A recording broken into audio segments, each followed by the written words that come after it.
It's so snowy outside, but my apartment's so warm. I admire your etching. I admire your form. Oh, you're just so insistent. I've been waiting so long. And I've been getting ideas from JoeTownsend.com. Horror for the holidays, how about that? You're like the canary and I am the cat. We've got a roaring fire and a bearskin rug, and I'm expecting so much more than a kiss and a hug. The girls at the office all talk about you. You gotta be stopped, and that's just what I'll do. I feel sick and dizzy, And why is that, you think? when I wasn't looking you switched our drinks. Horror for the holidays, JoeTownsend.com. I can't feel my legs and I can't move my arms. Please don't let me die, I'll mend my ways. Enjoy your last horror for the holidays. JoeTownsend.com.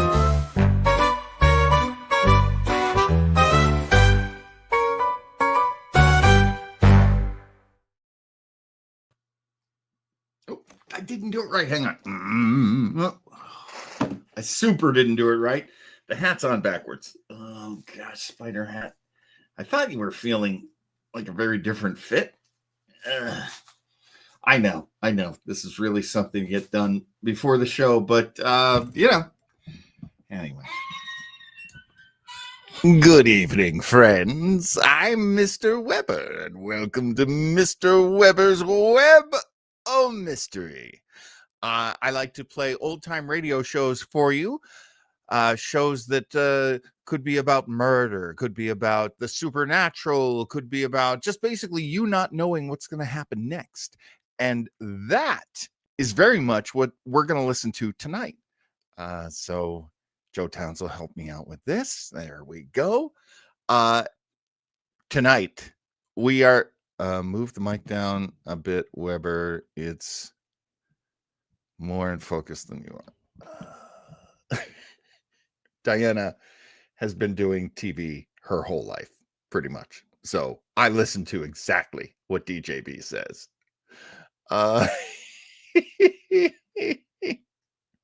The chat is delightful as always, having a wonderful life of its own, which I love. And if this is your first time watching, join the chat. They are really friendly people, very inclusive. That's how they became the chat, because they were so nice to each other that they created this this great little community that I get to entertain live, and I love it. And now that we're here in the middle of the holiday season, I just want to say how much I appreciate you watching this. It really is the gift that I wanted, was to be able to do a show that I love to do and to do it for you. And hopefully you would find radio shows you love, and you would find time that you love spending with the chat and with me and with these great old shows. And that's what we're here for. Everybody is so much better at this than I am. Chris, good point. Like and subscribe. Yes, please. If you are not already if you're not already a subscriber, could you please subscribe? Because at Weber Internet Thingy, I'm getting so close to 200 subscribers. And I know it's not a huge number for most people, but for me, it's the biggest number ever. So if you could help, that would be, oh my gosh, that would be so much fun. That'd be so great. So Weber Internet Thingy on YouTube. And we should talk about this show. We should definitely talk about this show. This show is called The Whistler. And if oh my God. Yeah. Let's do the opening to the show. Raphael's right.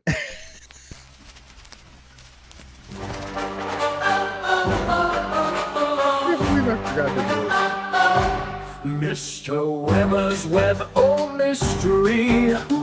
Ah. My favorite part. Mr. Weber's Web of Mystery. Mr. Weber's Web of Mystery. Right. So here on the show, going to play a radio show for you. Tonight is from The Whistler. It's called The First Year. It takes place on New Year's Eve, which is coming up anyway. And it has a really great structure to the story, as all episodes of The Whistler do, by the way. The Whistler was a fantastically produced show, and a lot of people don't know why. So I'll tell you why. This is a show from the West Coast. Now, a lot of people kind of take it for granted that old time radio just happened, that it just showed up one day and people started listening to it, and that's that. One of the things I always want people to remember about old time radio is it was the first broadcast media. I mean, we had ways of calling across the country and across the world on a phone. We had telegraphs and telegrams. We had all this kind of wired communication. But we didn't have a medium that went beyond a newspaper or a magazine. In terms of immediacy, if you wanted immediacy in your news, you would get it from the newspaper. And there might be if you lived in a city, there might be several editions of that paper a day. But for the most part, you weren't getting anything immediate, and you weren't getting anything guaranteed to be received by other people around you. So I do think it's a very significant part of radio's history that radio introduced the world to broadcasting. Now, sometimes that works, and sometimes it doesn't. Radio used repeaters. It did occasionally. Yeah, it did. Ralph, that's absolutely Chris, that's absolutely right. And radio was local for a lot of people. Now, I grew up outside of Boston. I grew up in a little town in New Hampshire, and everything that we saw was very East Coast oriented. But I've spent the last going on to 30 years now living on the West Coast out in California, which is a very different place, as you can well imagine. Unless you live here, then you don't have to imagine it. And one of the things hey, Sean's with us early. Fantastic. That is great. We on the West Coast. Oh, that's really cool, Chris. I didn't know that. Radio operator in the U.S. Air Force. Either that or U.S. as fuck. That's an old joke. Out here on the West Coast, things were a little different. As radio was establishing itself in New York City and in Chicago. Chicago was a big radio city, and Detroit was a good radio city too. Now, those are Midwestern, but they're still on the eastern side of the Rockies. On the western side of the Rockies, people were not quite listening to radio the same. Sometimes in radio, it became more and more common that if they would do a show at 7 p.m. on the East Coast, they would later do a 10 p.m. show just for the West Coast. That was very common, especially if you lived in New York City and you were part of the radio business there. But if you were on the West Coast, it was actually very difficult to sell your show. There weren't a lot of shows out here on the West Coast for a long time. Yeah, Hollywood did have a very good radio business, and the networks were very dependent upon Hollywood for coming up with a lot of programming. That's true. But there were smaller shows that would come out of Los Angeles and not get shared with anyone else. There's a big station in Los Angeles called KNX. They were the station that produced the Tarzan radio show for a long time. No one heard it except for the people in LA. And there were a lot of shows that were San Francisco based. Again, you would hear it up and down the West Coast, but they wouldn't even know that show existed necessarily on the East Coast. If you were a kid like me who lived outside of a big city, you'd never heard of tonight's show, The Whistler. And it was hugely popular. Let me just say, as much as California can make something really popular, The Whistler was a very popular show. It's just they really didn't hear it much at all on the East Coast. Now, that's bad. because really this show deserved a lot of attention. And it's also bad because you would listen to a show like Jack Benny and they would talk about the Whistler. Sometimes they would even do a parody of it. And those are really funny. And I'll play those for you someday. But no one knew what they were talking about because they didn't know the show. Now, a couple of times they did try to find a sponsor on the East Coast to play the Whistler. And a couple of times it worked for maybe a year or 2 years. There was even a radio station in Chicago. I wish I could remember the call letters because I know I saw them when I read it. There was a radio station in Chicago that would get scripts from what they had done the week before in California, in Los Angeles, to make the Whistler, and they would do their own local version of it. They would do their own local version of what had already played on the West Coast. And it was popular because it was a really good show. Now, the real fun of the Whistler for me, and I hope you'll listen for these things. So many elements to this show I love. In many ways, it is a perfect show. It's an anthology, and it's hosted by a character who seemingly knows all, and he's called the Whistler. He kind of explains to you what he does in his introduction, so I won't say it. I'll let you hear it from I don't know if I want to say the man himself, the being himself, the Whistler. Also, this show, I mean, had so much great talent on it, so much great talent. And that's really one of the best parts of it. Good scripts, great actors who were really successful on other shows too. It was kind of the best of West Coast radio. And the music was done by an artist named Wilbur Hatch.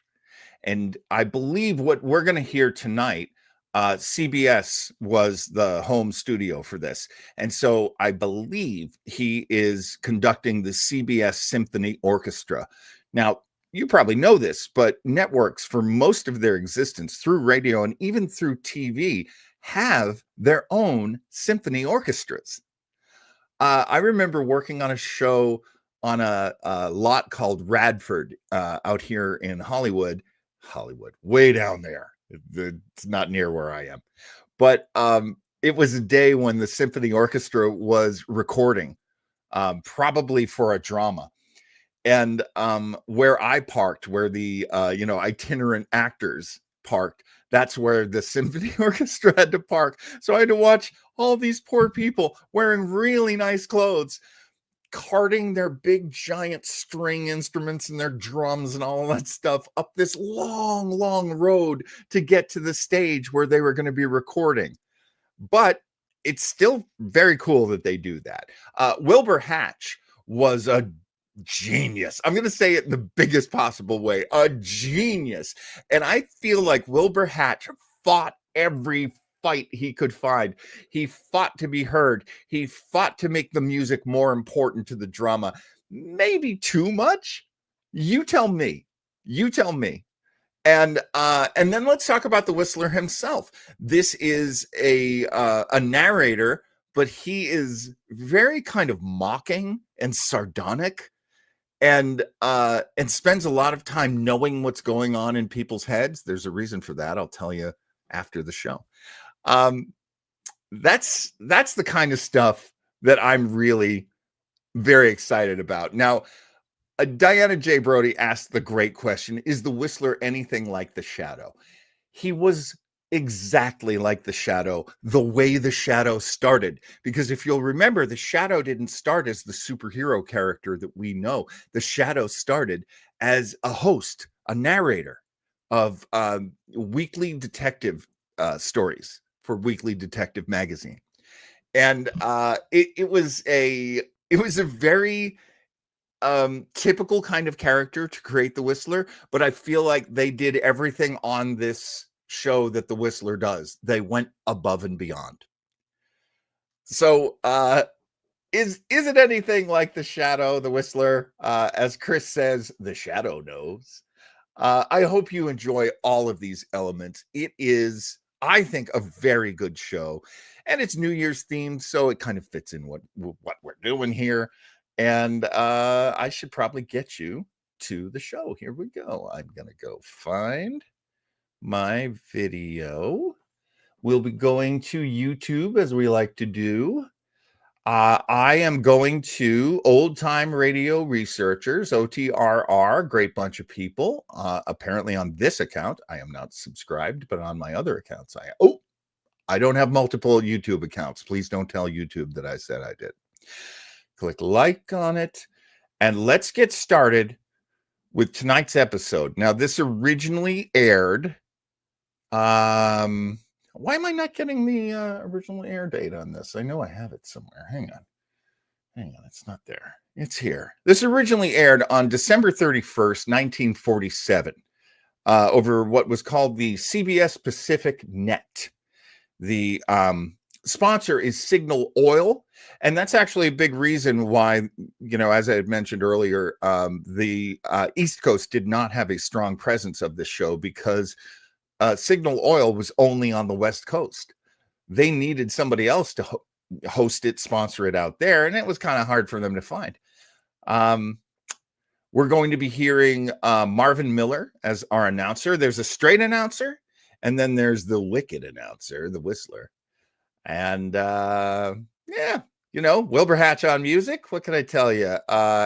It's written by Harold Swanton, produced by Betty Lou Gerson. Love that.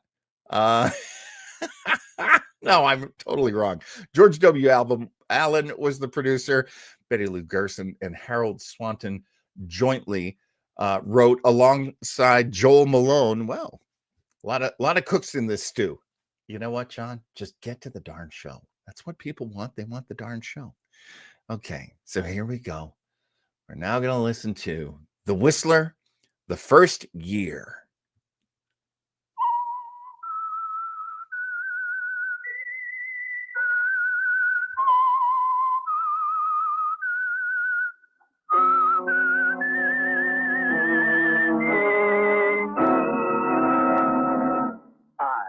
I'm the Whistler, and I know many things, for I walk by night. I know many strange tales hidden in the hearts of men and women who have stepped into the shadows. Yes, I know the nameless terrors of which they dare not speak. Tonight, transcribed, it's The Whistler's strange story, The First Year. The story of Lydia Winters falls naturally into two parts, separated by exactly 1 year, almost to the minute. Her marriage to Elliot Larkin ended, of course, on New Year's Eve, somewhere around midnight, at a place called Silver Lake Lodge.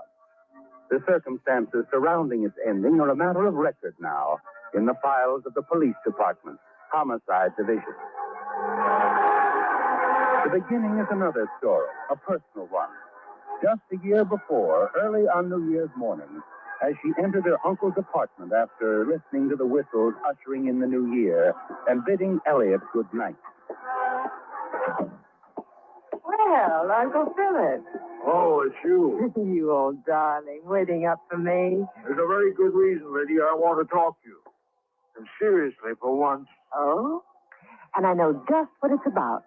You don't approve of Elliot Larkin, do you, dear? You think he's irresponsible, unworthy of me. And I'm so hard and thoughtless and gullible. You through? Mm-hmm. Good. And please understand this. If I have any concern about Elliot Larkin, it's on his account and not yours. That so? Exactly. In proper hands, he might grow up into a decent human being. You know, you're just like your mother was, Lydia. You're not in love with this man. He's not in love with you. You're pretty sure of yourself, aren't you? Of course I'm sure. Now, to get to the point, Lydia, I will not approve your marriage to Elliot Larkin or any other man until you're able to look upon it as a sacred contract instead of an adventure. I see. Well, for your information, I've agreed to marry Elliot tomorrow in Greenville, whether you approve or not. And there's nothing you can do about it. Oh?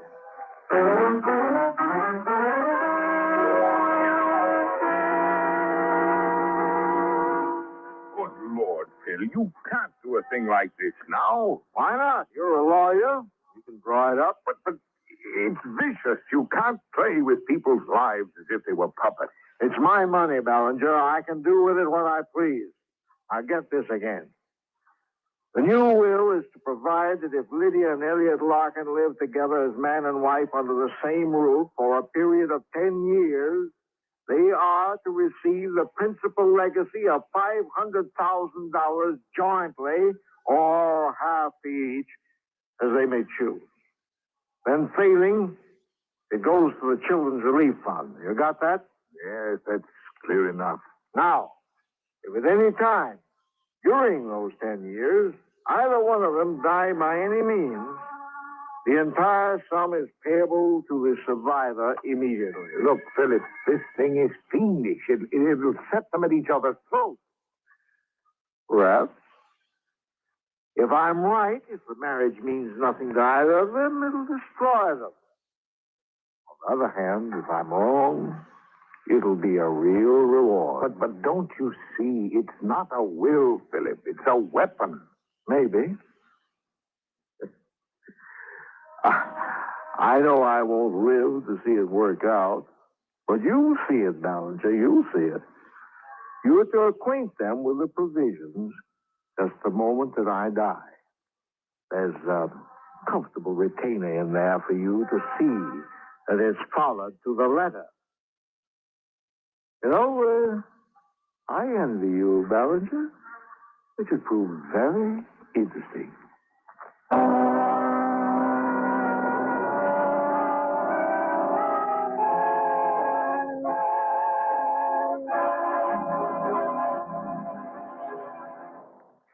In just a minute, The Whistler will continue tonight's story. All of us are proud of our hometowns, and rightly so. In this brief moment before we continue with our program, we'd like to offer a salute to one of our hometowns in America, Boston, Massachusetts. No city in the United States is richer in historical associations than Boston, the 10th largest city of our country. The Declaration of Independence was proclaimed from the balcony of the old State House. Paul Revere saw the lantern shine from the Old North Church before his famous ride that opened the Revolutionary War. The great New England poets had their homes here. Ralph Waldo Emerson, Henry Wadsworth Longfellow, Julia Ward Howe, John Greenleaf Whittier, and writers like Nathaniel Hawthorne, Oliver Wendell Holmes, and Edgar Allan Poe. Today, Boston is the largest market of the shoe and leather industries in the world. It's also the largest wool market and the greatest fishing port in the United States. And they have the Boston Red Sox. It's the home of the Mother Church of Christian Science, and people all over the world know about Boston products. They buy $3 billion worth of them every year. It's no wonder that the people who call Boston their hometown are proud of their two nicknames. They call Boston the hub of the universe and the cradle of liberty. Thus has Boston taken its place in the building of America. And now, back to The Whistler.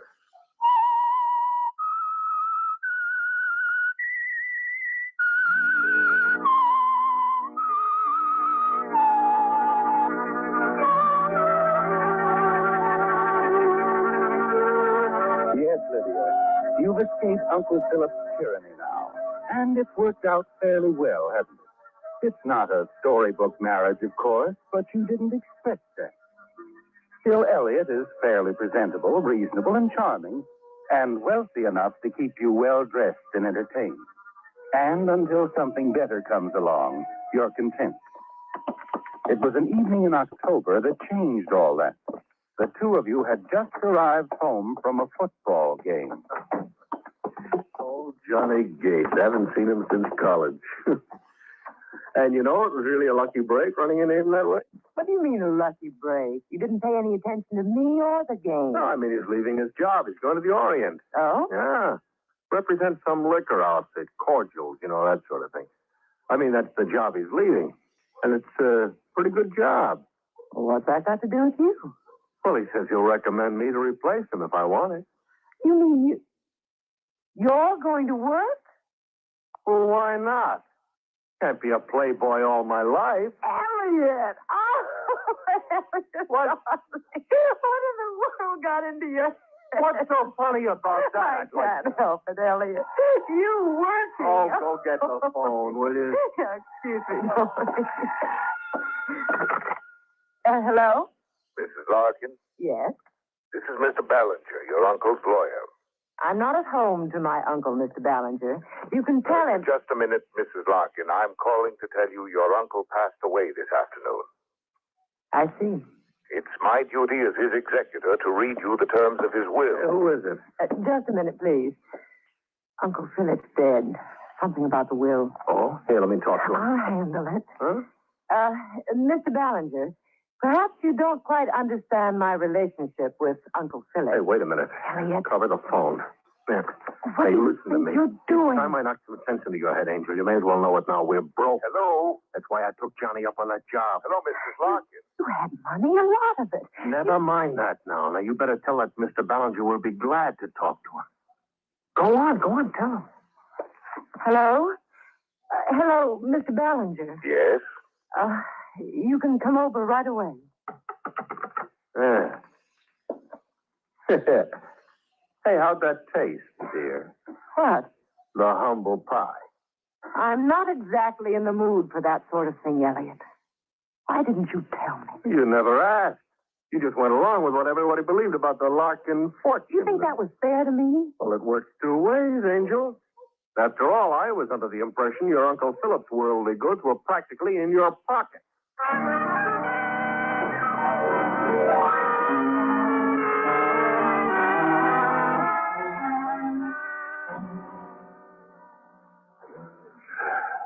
Well, that's all there is to it, Lydia. I haven't left out anything. If there are any questions... No, it's all very clear. Yes. Well, good night. Good night, Larkin. Yeah.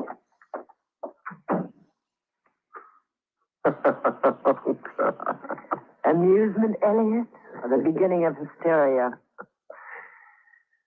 Oh, 10 years. 9 to go. And in the light of our discussion earlier, You can start forgetting that discussion right now.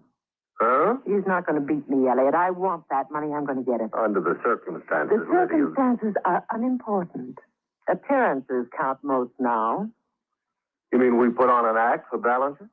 Exactly. You live your life, I live mine. No questions or answers. Yeah, except to the watchdog. We can handle Ballinger. Huh. Suppose it's worth a try. All right, dear. What's the first move? Your friend, Johnny Gates. Johnny? You'll need that job now. You have a wife and a home to support.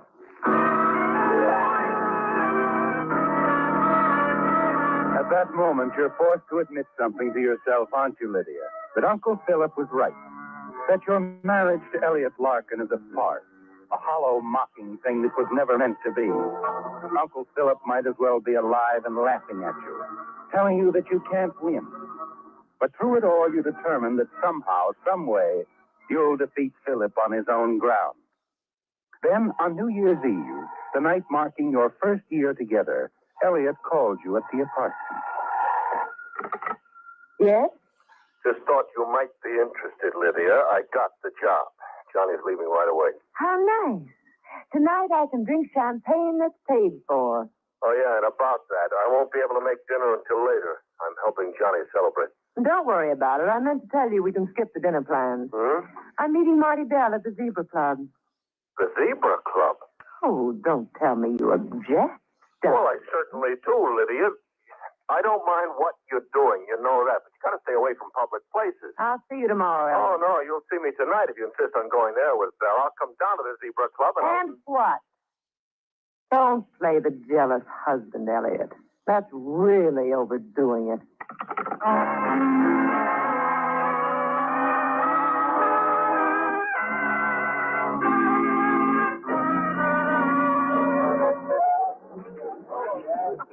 Oh, Marty. You're really very amusing. But I mean it, Lydia. I love you.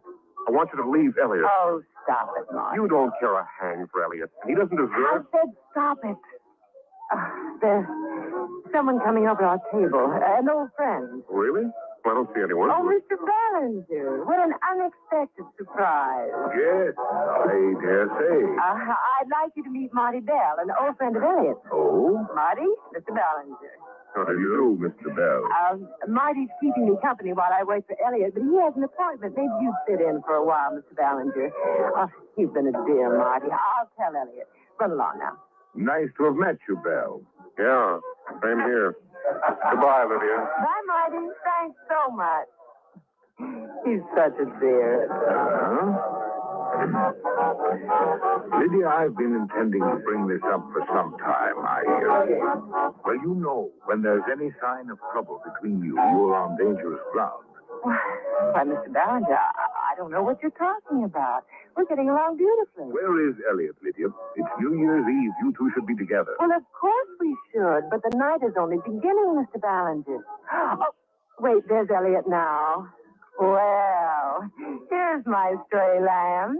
Darling, you remember Mr. Ballinger? Hello, Larkin. Oh, yeah, sure. How are you, Miss Ballinger? Sit down, my boy. I've already taken the liberty of ordering a round of drinks. Oh, how nice. If you'll permit me, I'd like to offer a toast on your anniversary. 1 year, isn't it? That's right. One beautiful year. Yes. Oh, we can drink to that. And, of course, to your future. May you remain as happy as you are tonight.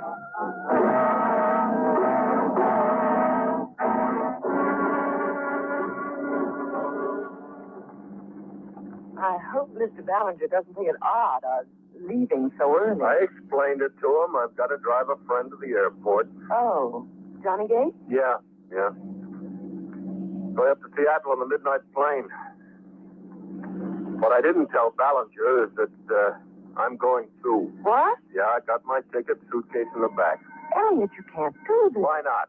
Well, because of what it might mean. Ballinger is suspicious now. What will he think when he hears you've gone flying off somewhere on our anniversary? Well, he'll think maybe I've had all I can stand. For $500,000. Don't be a fool, Elliot. Look, I'll do anything you say. I'll stay away from Marty. Anything, Elliot. Just give me a chance. Oh. Now, look. Johnny's expecting me, Lydia, and I don't see how I can change anything now. I'm supposed to be there. There must be a way, Elliot. You'll regret this yourself. I know you will. I wonder... What? What are you thinking? Maybe Johnny can help us. You come on up with me. We'll talk to him.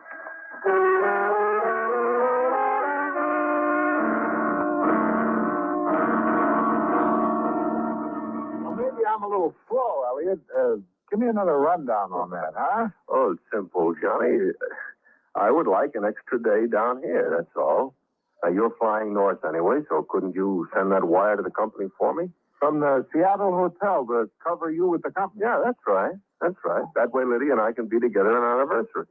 I'll be up there in a day or two. Well, I don't suppose there'd be much doing over the holiday anyway. Oh, no, not a thing. But, of course, I don't want to beg off on my first assignment. No, I wouldn't be so good. Okay, pal, I'll handle it for you. Oh, swell. Johnny, I appreciate this, too. Oh, forget it. You've done plenty for me. Hey, one more thing. I don't like the idea of turning in my plane ticket. I mean, just in case the company should check. Oh, I don't think they will. Yeah, but I'd rather not take the chance. Well, look, Johnny, it won't matter to you. Couldn't you turn your ticket back in and go in my place all the way through? Well, if you'd feel safer. Oh, I really would, Johnny.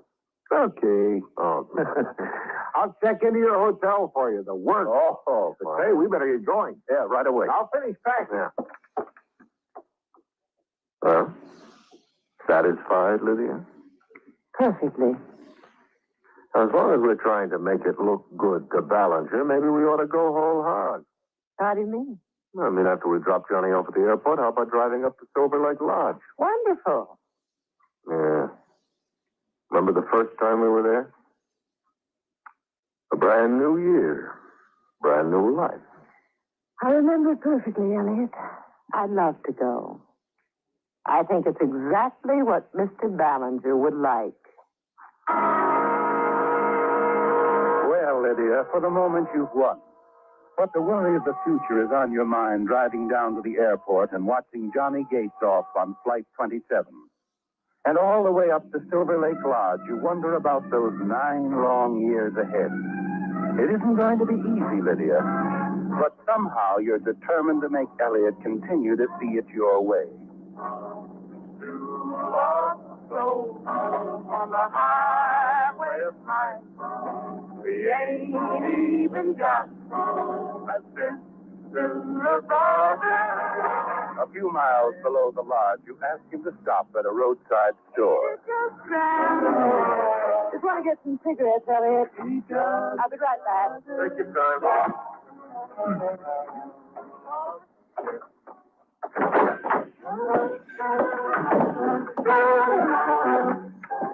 Yes, Bob?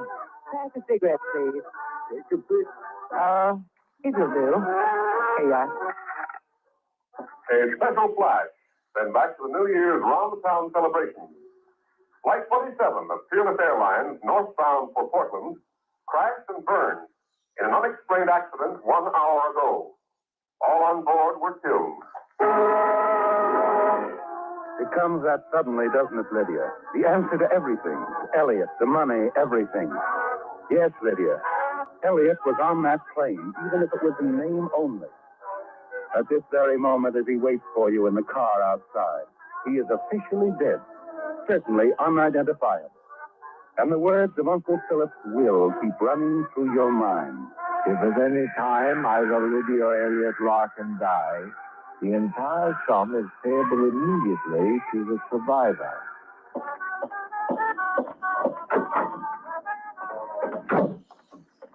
We got each other. Sorry to keep you waiting. That's all right. Just as I went into the store, there was some sort of news flash on the radio. Did you hear it? What, a news flash? No. Oh, must have been some other station. Yeah. No. Hey, I was enjoying that. Please, I'd like it quiet. We'll be up at the cabin in a few minutes, and right now, I want to think. Of course you want to think, Lydia, of the loaded target pistol in the gun case at the cabin, of how lonely it is here, of how easy it will be to dispose of Elliot's body in this wilderness. Your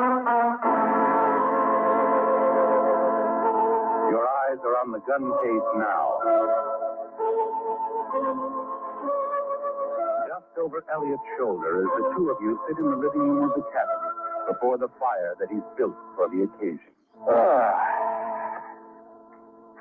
Well, Lydia, our first year. 9 more to go. You know, Elliot, sometimes I wonder.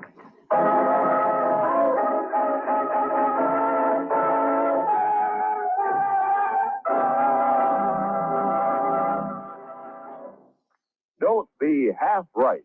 Use Usafi. For example, how many main crowd formations would you say there are? 2? No, that's only half right.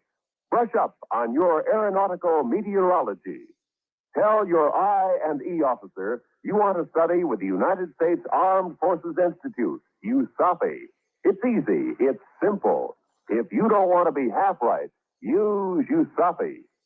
And now, back to The Whistler.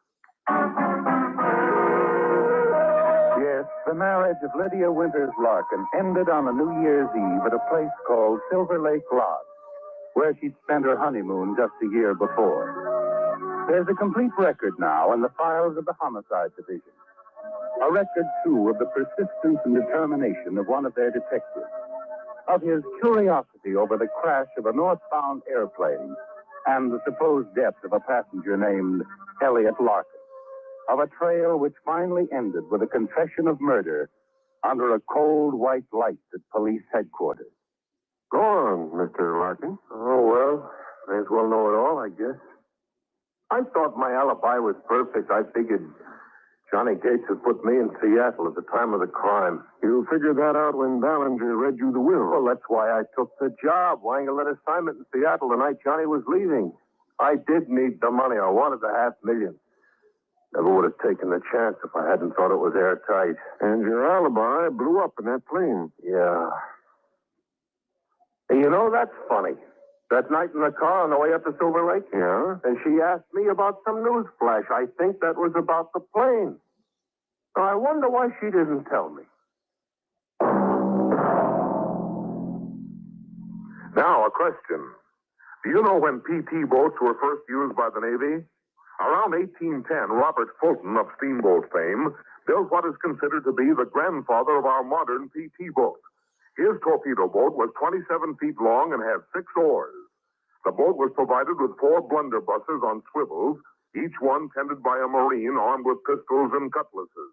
The oarsmen were also armed. The torpedo was placed at the bow and attached to a harpoon gun.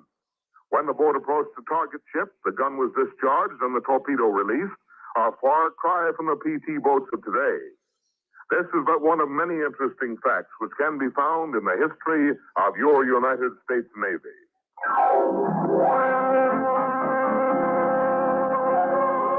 Featured in tonight's transcribed story were Bill Foreman as the Whistler, Doris Singleton, Victor Rodman, Lawrence Dodkin, Marvin Miller, and Byron Kane. The Whistler, directed by Sterling Tracy, with music by Wilbur Hatch, is produced by Joel Malone and transmitted overseas by the Armed Forces Radio Service. Tonight's Whistler was written by Joel Malone and Harold Plunk. This is George Walsh speaking and reminding you to listen again next week for another strange tale by The Whistler. So there you go. That's The Whistler. It was this particular story. I have to agree with Diana on this one. They kind of yada their way out of the ending. But as Raphael points out, more twists than a contortionist. As Chris says, more twists than a red vine. It is a really good show, The Whistler. And I really kind of love how they put these out. Big budget, they don't usually hold back on how many actors they use and how many different characters there are. Of course, the music, as I said, is such a big part of this show. And even when the music is too loud and too blaring, it has a reason to be, because it is like the voice of fate mocking our characters. I want to say protagonists, but usually on the Whistler, as I had typed earlier, usually on the Whistler, your main characters are not good people, and they think they can pull off whatever crime they're trying to pull off. A lot of times it is murder. And how do they fail? That's the mystery. How do they fail? How do such intelligent, dedicated to evil people fail? And it's great. It's a great series. I definitely want to play more for you. And I did hint around at one of the things that I really love about The Whistler. There is an episode called Mind Over Murder. It is about psychic powers. And it's probably one of the most supernatural, or, I guess supernatural is the way I would describe it, episode of the show. There aren't a lot that have like ghosts or, mental powers or things like that. A lot of times the only supernatural element that you're running into in the Whistler is fate. And you can't escape your fate. That happens a lot. But in this particular episode, as they are talking about telepathy, the Whistler says, "That's why I know everything I know. Because as I walk by night, I read people's minds and I can tell all of their secrets." I love that. I don't know where the character is right now in terms of copyright. I don't know if anyone can write any more great Whistler tales. I would like to. I think we have a character, as mentioned earlier in the chat, very much like the Shadow here. And he is a Chris says, "I have ESP, extra silly personality." Yeah, we've known him for a little while. Chris is telling the truth here. And Joe says, I want to hear Mind Over Murder.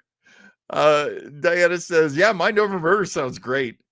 Oh, Chris, you were born on Friday the 13th? I had no idea. I had not. I mean, you know, you're a little bit of a trickster. I kind of can see that. So there you go. One of the few times that one of these narrators in any of these shows has been given a reason for knowing everything he knows. The Whistler can read people's minds. That's why he knows the secrets they dare not share. That'll do it for this episode. Looking ahead, I wanted to start off this new year with some shows that you might not automatically associate with mystery shows. As you know, we've got a pretty open format here at the Web of Mystery.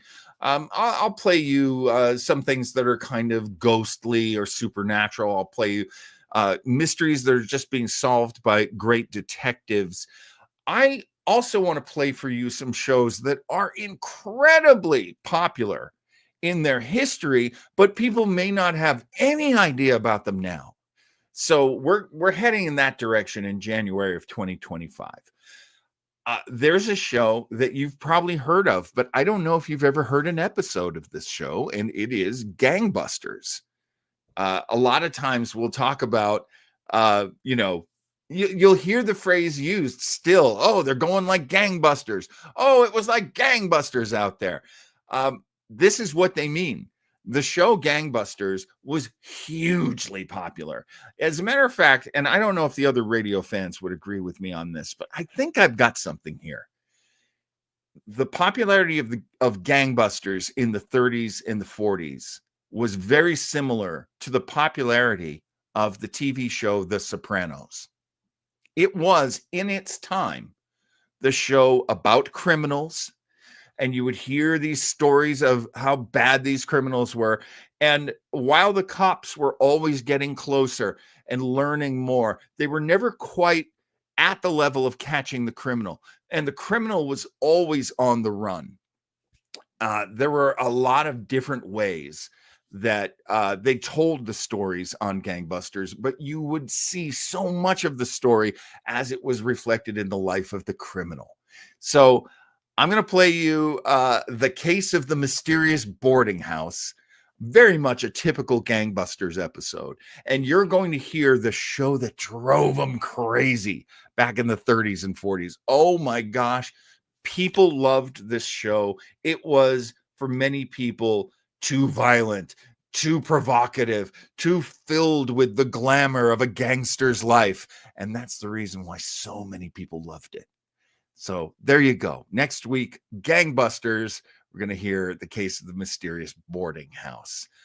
Coming up on Saturday, so day after tomorrow for us, Retro Trekkers is going to do, I got to tell you, a lot of the show comes from the mind of my broadcast partner, Joe Townsell. And Joe Townsell came up with the Trials and Titillations. It's a great way of starting off our next leg of our 5-year mission here at Retro Trekkers. And we're also looking for ratings. You also want those damn ratings. So we're going to be doing a Ryza double feature this Saturday. If you want to watch the episodes ahead of time like we do so we can discuss them together, or if you just want to be there for the conversation, show up for that. That's great too. But as you can see on the screen, the episodes we'll be looking after are Captain's Holiday, one of my least favorite TNG episodes. So that'll be fun to discuss. And from not The Next Generation, but from the series immediately after it, Star Trek Deep Space Nine, the episode Let He Who Is Without Sin. If you don't think that Terry Farrell and Chase Masterson in bathing suits are worth showing up for, well, I don't know what to tell you, because that's why I'm showing up. It is going to be a really fun discussion, and a lot of what? Because these are not great episodes. These two, they really need to be discussed and broken down. And as Chris says, sex sells. Yes, it does. And then on Sunday, we are going to do our final show of 2024 with our very dear friend, Barry the K. Corbman. And Barry, I've told him, Barry, you don't have to be the guy who always does Battle of the Network Stars with us. You don't have to be. We can give you other shows. We love having you on our Retro Rangers. It doesn't always have to be this. And Barry's like, nope, I want to do Battle of the Network Stars. We're up to part 4. We're up to the 4th one. And it's going to be just dynamite. I mean, oh, just take a look. We got Suzanne Summers. And as long as we assume Suzanne Summers, I know it's going to be a great show. But Cheryl Teagues was in this one. Victoria Principal. Oh, I can't wait. I can't wait. That is Victoria Principal, right? Not Mary Lou Henner? Oh my gosh, can you imagine if they were both on? Oh, hang on. I got to catch my breath. So there you go. Sunday at 5 p.m. And I didn't say the times for Retro Trekkers, did I? It's the same, but on Saturday, 5 p.m. Pacific Standard Time, 8 p.m. Eastern Standard Time. Retro Rangers for this fantastic. Oh, I can't tell you how much fun we have watching Battle of the Network Stars. It's like horniness and sports, which is really the only way I can watch sports. Not a lot of sports for me. This is like this and pro wrestling. That's pretty much as close as I get to sports. So yes, Victoria Principal.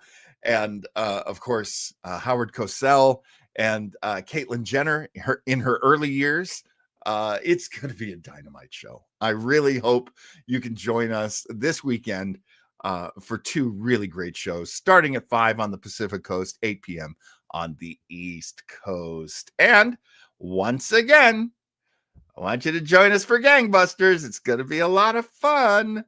And you're going to finally be able to say, hey, I know one of the most popular radio shows from old time radio. It's Gangbusters. And I don't know if people are ever. Oh, Chris is picking a fight as if pro wrestling is a sport. Why you? Hey, if boxing is to still be a sport, pro wrestling's still a sport. It wasn't anyway. Anyway, a whole different show. I should really wrap it up. Thanks for joining me. Always such a great time playing you an old time radio show. One of my favorite things to do. And I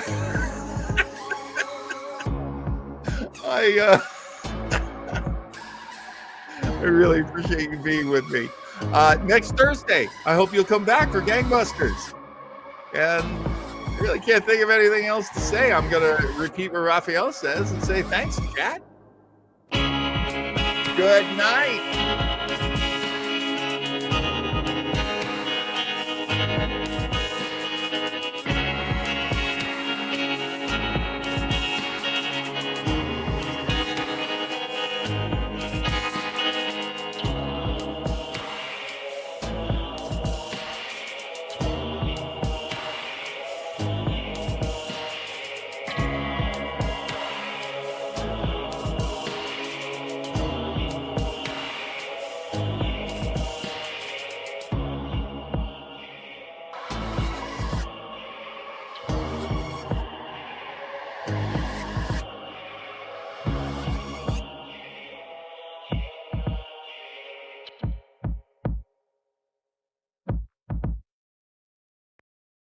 Snowflakes dancing in silver air, joy and wonder are everywhere.